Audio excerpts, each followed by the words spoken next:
10 in a row, and tonight they have a chance to clinch a finals berth. Don't sweat the technique. Bridges drives alley-oop, and Robinson with the two-handed slam. Deuce McBride hits the three-pointer, fakes a three, sidestep, another three-pointer, punts it in. Knicks are red hot once again.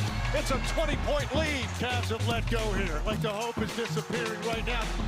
Another turnover, Anunoby, Brunson, alley-oop. When they sweat the technique. And Anunoby with the slam. Believe it, Knicks fans, the New York Knicks are going to the NBA Finals. All right, so we don't know who the Knicks will play in the finals. Our analytics have projections as of this moment based on who they played. The Knicks would be a very, very slim favorite against San Antonio and a slightly more significant underdog if they get OKC. I like our analytics. Ours. It's our analytics ours, team. We like ours. It's ESPN. Yes, yeah. Well, we are ESPN, and ESPN has the analytics team, and they're the ones who are saying it. So it is our analytics. Right. We're just talking about that compared to other NBA analytics teams. Like, we like those versions. Oh, I like see our what you mean. version. You're talking about Cleveland and Kenny Atkinson's analytics. I know. 51% represents the fact that if they do play the Spurs, just give them the trophy. Yeah, based upon the expected result, right? Might as well already have a parade. Actually, Kenny Atkinson says that based upon the analytics, Game 5 is tomorrow night at Madison Square Garden. So that series still has not concluded yet. I don't mean to make fun because I understand. I think that what he said was taken out of context, but you still can't say it out loud because once words get said, they can't be unsaid. And now they're out there and they are There's a lot of what words they are. last night Okay, being said. let's dive into all this again. New audience joining us here, bottom of the hour. Obviously, the celebration is on, and it is mind-boggling. When you take a look, I mean, Wendy, there's actually a reasonable question on the screen. This Knicks playoff run is historic. Now, people will diminish it because of the competition they've played, which I would say is A, probably real, B, not their fault. They've just played whoever was in their way. But the reality is we've been watching this game a long time. I've never seen anybody bulldoze their way to an NBA final the way this team just has. Right. In the NBA is 80 years old, basically. It's one of the greatest 11-game runs in any section of any season. Now, it will be a footnote if the Knicks don't win 4 more games. But I spent the second half last night because what was going on in the court was not relevant. I spent the whole second half texting with other head coaches, with general managers, with scouts, and I was saying to them, hey, what do we think about this next round here? And pretty much down the line, and I would say that the Knicks will be considered, like the analytics say, slight underdogs. They will be underdogs against both teams, I believe, even against the Spurs, depending on who's upright, because I don't know who's going to be upright after potentially 3 more games. So let's just put it that way. But absolutely, the Knicks at the start of this postseason were not a team that people thought were a serious threat to win the championship. They are a serious threat to win the championship. They have blown everybody away. And more than their talent level, their togetherness. So if they were beating these teams that were subpar by 5 points, that would be one thing. They're beating them by 25, 30, 40, 50.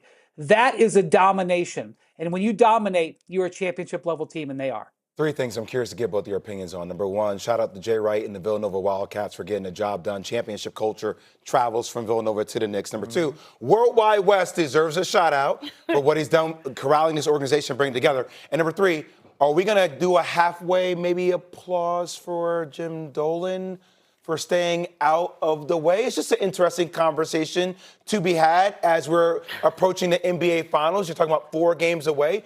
I was curious if New York Knicks fans are starting, is that in the back of your mind that you don't want to address because of all the stuff in the past, that now you're sitting there willing to say, I don't know, maybe? Well, to tell the truth, he tried to stay out of the way with Phil Jackson, but then Phil Jackson happened, and it was like, nope, somebody's got to step in and stop that because it didn't work out. So he'd been trying to stay out of the way. He had to hire the right person. He found the right person in Leon Rose, and everything from there has built to this moment. But no, so you're not going to give him one of those halfway? No, are you going to give him one of those? I just want to hear somebody in New York. Nobody in New York said it yet. I argue that the best thing that happened was building the Sphere to distract for a couple of years to be able to focus on the hoop. So look, thank him, thank the Sphere. You got to give credit where credit is due. I mean, a lot of people have to get a lot of things right for this to wind up where it is. It doesn't erase everything that's happened before. Of course not. But it's certainly you have to give credit where it is due, particularly in this regard. If you had said last year when they lost that Game 7 to Indiana, here's the 2 things that are going to happen. They're going to fire Tom Thibodeau, and they're going to make no consequential personnel changes. And next year at this time, they're going to rampage into the finals looking like an unstoppable force. You would have gotten laughed out of pretty much any room, and yet that's exactly what's happened. So you got to give them credit for that. Don't even go back to last year. Go back to January. Tell me this in January, and it would be the same thing, because this was a team that was still trying to figure itself out with a new head coach and a system that not everybody really understood, not everybody grasped. And Mike Brown kept saying, just stick with it. Trust me, tinkering throughout the whole season until something just clicked. And this 11-game stretch is not one of the most dominating runs. It is literally the most dominating 11-game runs in the history of the NBA, regardless of playoffs or regular season. It is. 262 points, point differential. That's insane. 23.8 points per game average winning total in 11 games. No one's ever done that. No team. It doesn't matter who. The 87 Lakers, go back to some of the greatest offensive teams you've ever seen. Doesn't happen, which is why the idea, and there you go right there, 89 Lakers, sorry. Yeah.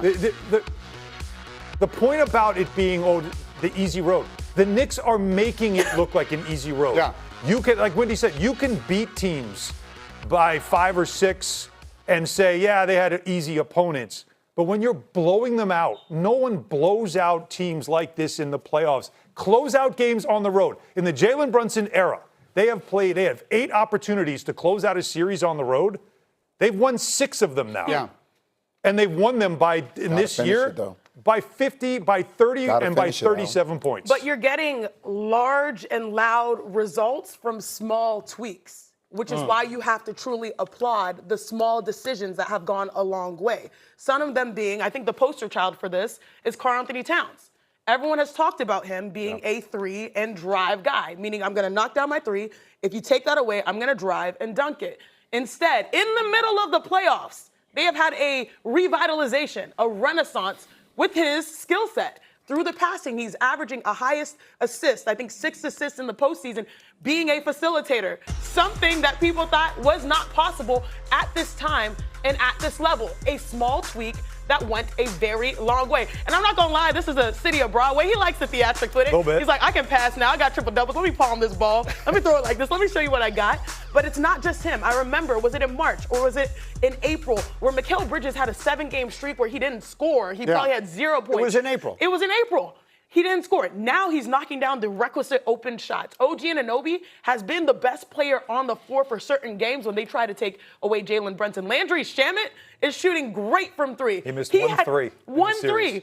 He had the largest applause Yeah. in Cleveland after the win because of his small contributions that people value. In the month of April, the Mikal Bridges trade was a bust. The coach was getting fired, and Karl Anthony Towns was getting traded for Giannis. In the month of May, the Knicks were unbeaten. They didn't lose a game they will not lose a game because they won't play now until June 3rd. So they did not lose a game in the month of May, and they made people quit. I want to show you this. This was Charles Barkley after the game, after the Cavs folded up their tent. This was Chuck summoning his inner Noah Webster. Let's see it. Kids at home, if you want to see what the word quit means, Oh, come on, Chuck. to give up, the verb of that is cavaliers. Oh, come on. Players ain't going to say they're going to quit, but you know what shows? Their actions. So that was at halftime. I forgive myself there. That was at halftime that Charles Barkley. It's a 19-point game at halftime. Yeah, look, I mean, but the point is, I don't even blame. Look, you're supposed to fight to the end, and I get it, and you do, and whatever. But at some point, Wendy, was it you who once said to me, at some point in a playoff series, someone said this to me, and I've always remembered it. At some point in a playoff series, both teams know which is the better team. And that moment probably arrived in Game 2 of this series. Certainly by halftime of Game 4, it was patently obvious, not only to those of us watching, but to everybody playing. Yeah, we haven't talked a lot about the game, but I will say this. The Knicks had 26 fast break points in the first half. Okay? There are teams that will go through the whole season, and that will be their high they'll play 82 games, and they'll have that one magical night where they ran and they got 26 points for the game. They had it in the half. The Knicks were routinely scoring in fast break after the Cavs made baskets because they smelled blood in the water, and they're like, well, we're just going to outrun you. And yes, there was some fatigue factor from the Cavs, but that did not explain this. The Knicks just absolutely brought them to their knees, and that is what happened. Before the end of the first half, the Cavs stopped running. And there's no other way to say that you've given up than when you stopped running. All right, so where do the Cavs go from here? That's one of the questions that we will answer. Do they bring back James Harden? Do they run it behind Donovan Mitchell? Do they try and make some sort of a big trade and shake things up? We'll answer those, but I want to show you history that was made last night. Wake up.